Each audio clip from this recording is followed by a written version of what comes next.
Hi from the Cannon Academy Homeschool, and I am back again to show you 3 new workbooks that we are working out of to finish out 180 days of school along with summer school and everything.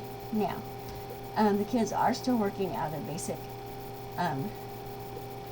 basic curriculum, comprehensive curriculum, basic skills workbooks for their grade levels, which are 2 second graders and a 3rd grader. On top of that, I'm getting a little bored with those books. So I picked up Scholastic's Reading and Math Jumbo Workbooks. And I have one for the 3rd grader, and I have 2 for the 2nd graders. Now, the 3rd graders has vocabulary, grammar, reading comprehension, multiplication, and word problems.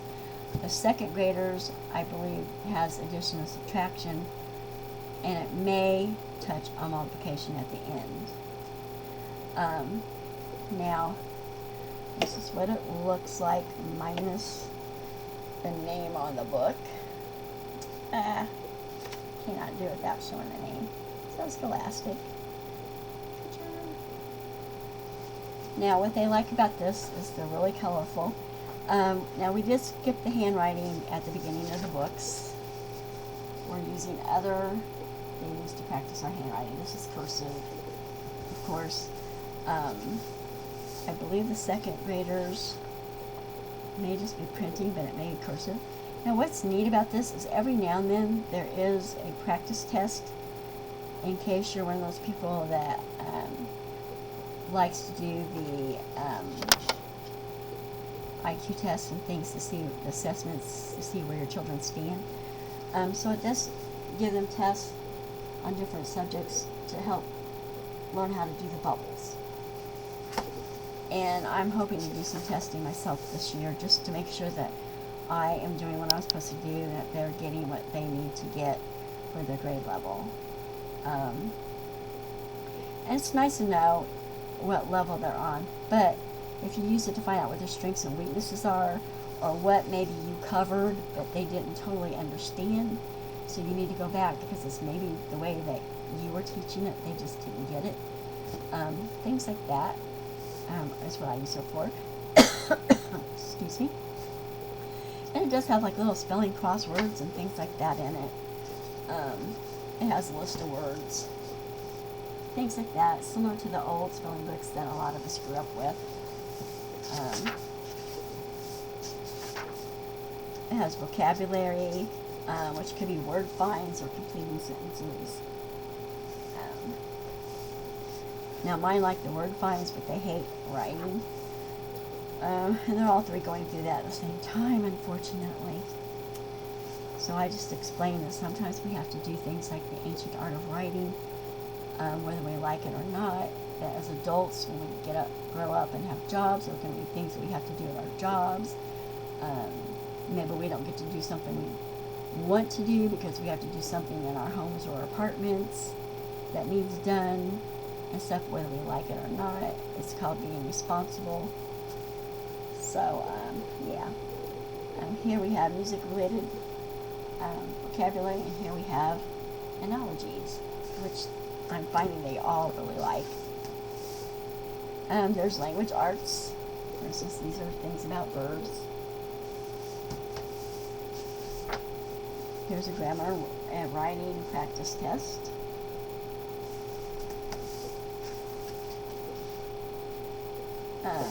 Fractions and graphs are part of the math.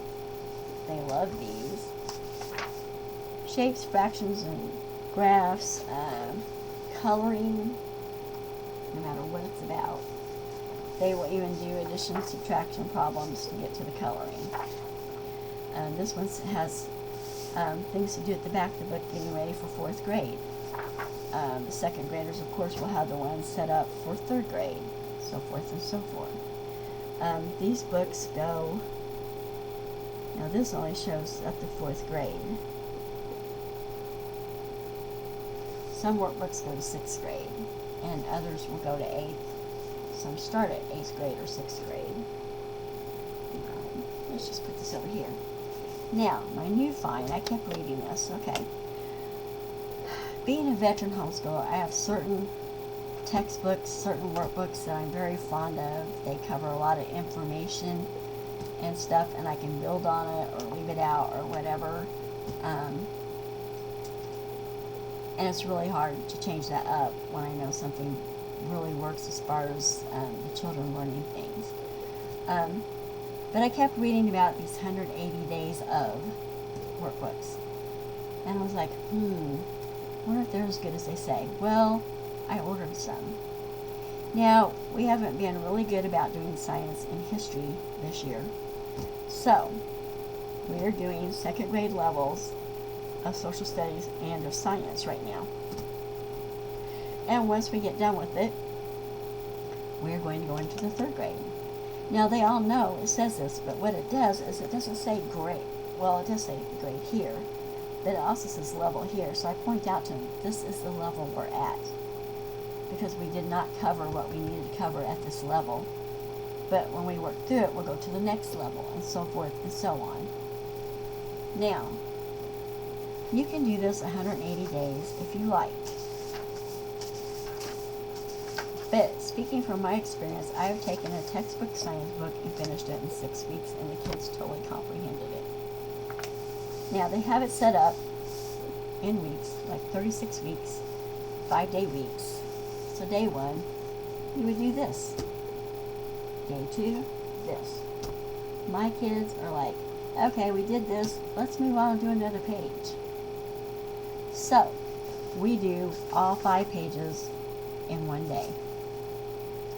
Do they comprehend it? Yes, because I read the questions, or have whichever ones can read it, and I'm teaching them how to give all the options, and the one who can't read has to follow along with his finger. I will say things like, reading what's in the box, and everybody has to follow along, whether it's me or one of the kids reading it. Then we will say, question 1, and read it. Then we'll read A, B, C, D, and they have to give the answers and stuff. If they're wrong, we have a talk about why the answers are wrong. Or maybe it's something that, well, it could lean that way, but it's not the answer that they're looking for in the textbook, because let's go back up here and look at what it says in the box. And then I show them how to underline what's in the box, and then we go back and find the right answer, and we circle it. So they get that. Now, a lot of times, these questions at the bottom, because like I said, they hate to write, and I'm not going to force it at this age. We'll do it sometimes, sometimes we won't. But generally, we'll mark this out, and we just have it as a discussion question. Then I tear out the pages and staple them, and either put them in a file or they take them home, whatever. Now, there's a lot of different things in here, and we're going to finish this in like 45 days or thereabouts. And that was science. Science for 2nd grade covers life science, physical science, and earth and space science. So there'll be things anywhere from how plants grow and pollinate, how the seeds get dispersed, freshwater and saltwater animals, life in rainforests and deserts. Then for physical science, we go into property, objective states of matter, properties of texture, soak it up, hardness, does it bend, build a tower, time to remodel, heating and cooling water, changing matter, heating things up. Earth, space, and space science are rocks, how they change, how they don't change, fast and slow changes, volcanoes, earthquakes, windbreakers, plugging it up, helper plants, glaciers and icebergs, map it, water on the moon, and can you drink it? I mean, that's a lot of information. 2nd grade social studies is civics, economics, geography, and history. And again, it's done so you can do 1 lesson a day, 5 days a week. But part of my problem is I have one child 4 days a week and only for 2 or 3 hours. So we're trying to get this done. Now what it does is, like, week 1 was history. And it had to do with comparing, contrasting family, other people, past, today, who have shaped the local community. The theme was time, continuity, and change. The next week was civics, with rights, responsibilities, characteristics of good citizenship. Geography, mapping skills, familiar places of school and community. Economics was the 4th week. Goods and services, local and other communities, and allocation, product production, distribution, and consumption. Then you start over again. And again, there are 36 weeks. But we're going to do this. We try to do science twice a week and social studies twice a week. Now, it gives you your standards, correlations, and stuff like that for each week, which is kind of nice. Let you know what you should be covering. Now, we did this when I ran copies of it before I had books for everybody. So this is like week 1, and this is day 2. And talked about different things. Again, reading what's in the text, the box. Read the question. Read each choice. Make a decision. Okay, is that the right choice? Let's go back up here and read again. Okay, no, that wasn't the right choice, or yes, it was. And we circle the correct answer. Again, in question 3, mostly discussions. Sometimes we will talk about what the answer is, and then I will have them write a sentence stating that. Sometimes it goes over okay, sometimes not so okay. Again, we do all 5 days and do it. Now, on this page, I marked it out because we had a discussion, and that's way too much writing. I mean, the almost 6-year-old, it's not going to happen. So again, we should finish these up by the time summer's over, and we'll start the 3rd grade level in the fall, and then probably in the spring we'll be doing the 4th grade level, all of them.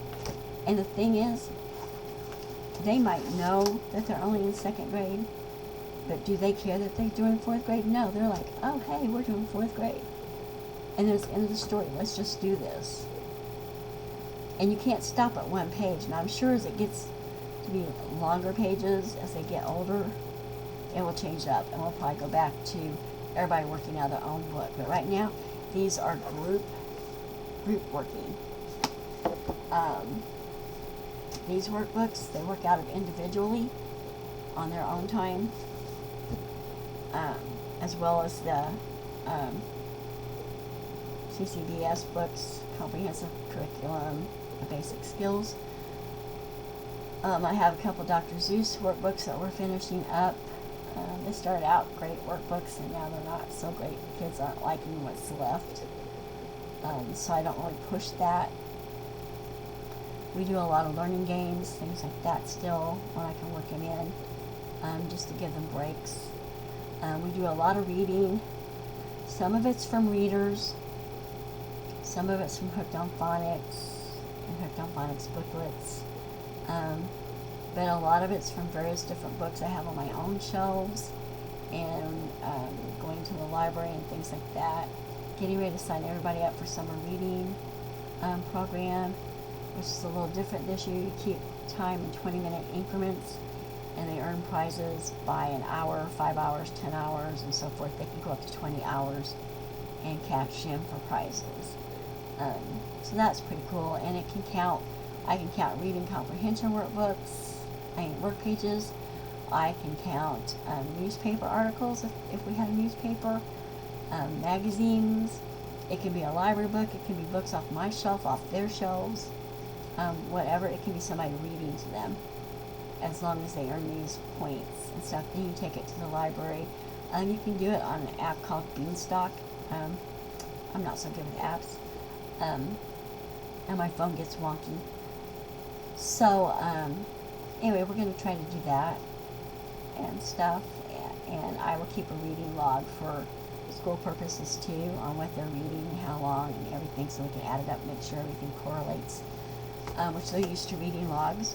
So that's where we are. We've been having been really flexible of late, and we will continue to be flexible.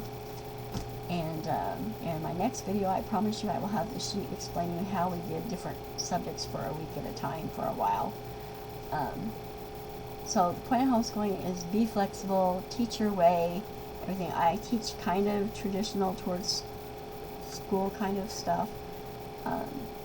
Sometimes it's okay, and sometimes I feel like I really would like to just break loose and say, hey, what do you want to study this week, and do that. But kind of need to stay on track in case things change up and they end up in public school. They need to be able to walk in and say, yes, I can do all this and stuff, and the parents have confidence enough to fight for that. So until next time, from the Cannon Academy Homeschool, if you enjoyed this video, please like and subscribe below. I will put these workbooks down in the description box and where I got them from. So until next time, bye-bye.